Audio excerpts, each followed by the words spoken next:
Hello, dear students. Today I will describe the lesson Glimpses of India. Here, glimpses means brief view of India. So, now in this lesson, there are three parts. First one is a baker from Goa, second one is Kurg, and third one is tea from Assam. So, first of all, I will describe the chapter A Baker from Goa, and it is written by the Lucio Rodriguez. Now, see here, this is a pawn portrait of a traditional Goan village baker who still has an important place in his society. Here, pen portrait means graphical organizer describing a person, or simply imagine and description or describe in written form.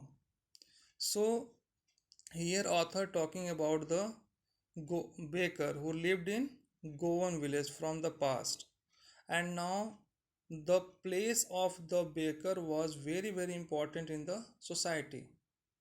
Now see here, our elders were often heard reminiscing nostalgically.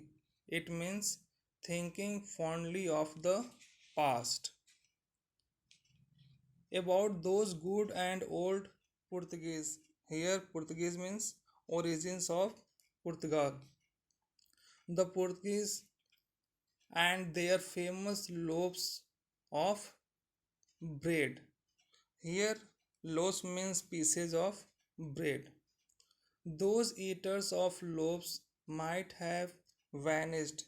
Here, vanish means to end, but the makers are still there.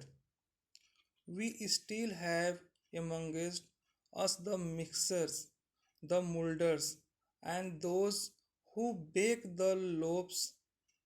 The age old, time tested furnaces still exist. The fire in the furnaces has not yet been extinguished.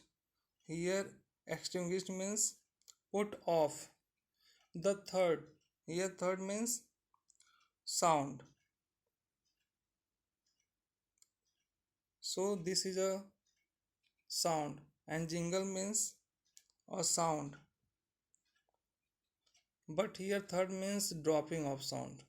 It means whenever we will drop anything, at that time sound produced.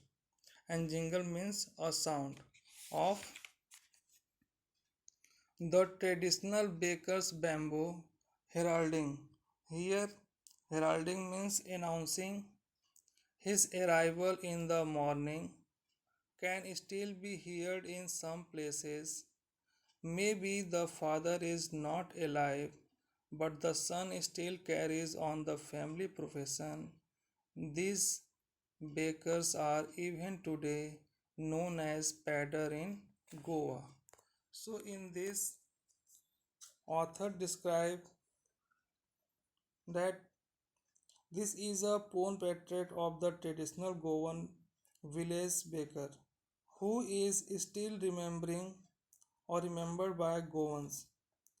Bread baking bread making started from the Portuguese days. They were the lovers of bread. Bread making was an art which needed perfection. Mixing, molding, and baking were the areas of specialization of making bread. The loaves were baked in time tested furnaces. This profession has been continued by the baker descendants and also the baker of Goa called padders. Now, this is the next paragraph. See here. During our childhood in Goa, the baker used to be our friend, companion, and guide. He used to come at least twice a day. Once, when he set out in the morning on his sailing round, and then again when he returned after emptying his huge basket. Huge means very big. The jingling thud of his bamboo woke us up from sleep, and we ran to meet and greet him. Why was it so?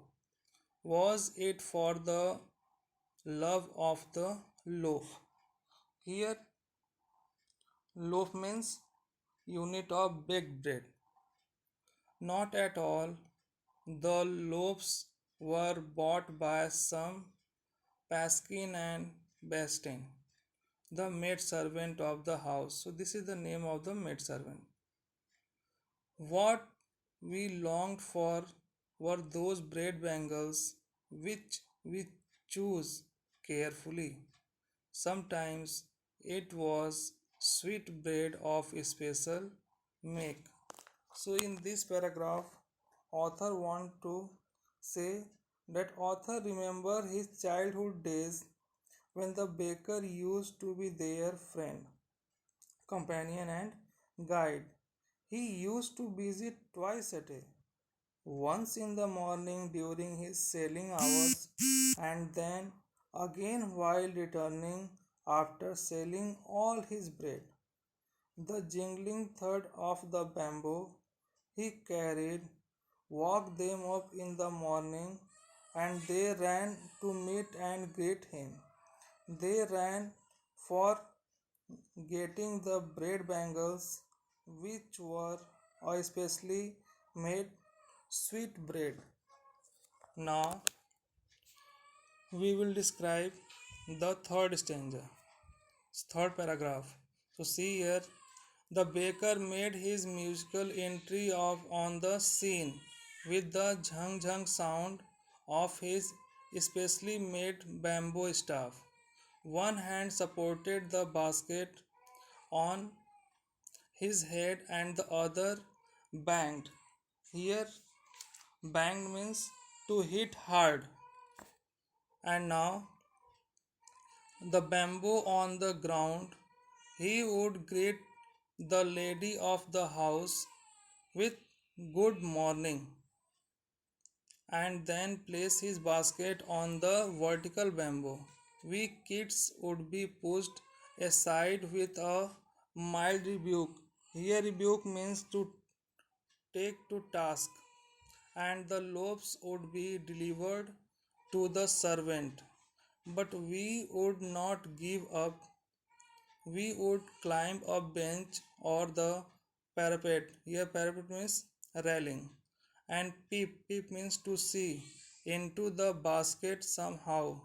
I can still recall the typical fragrance of those loaves.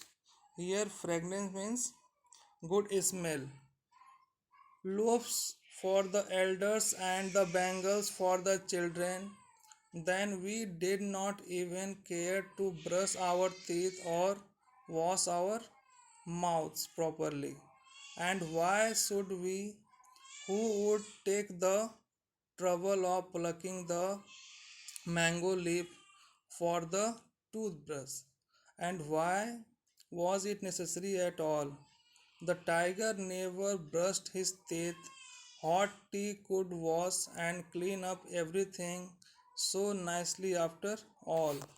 In this paragraph, author want to say that as the baker came, he would call out the lady of the house and wish her good morning. The children would be pushed aside and the loaves would be delivered to the maid servant.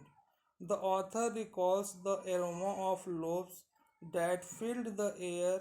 The children would not even brush their teeth and ate bread bangles made of bread with tea. Thank you.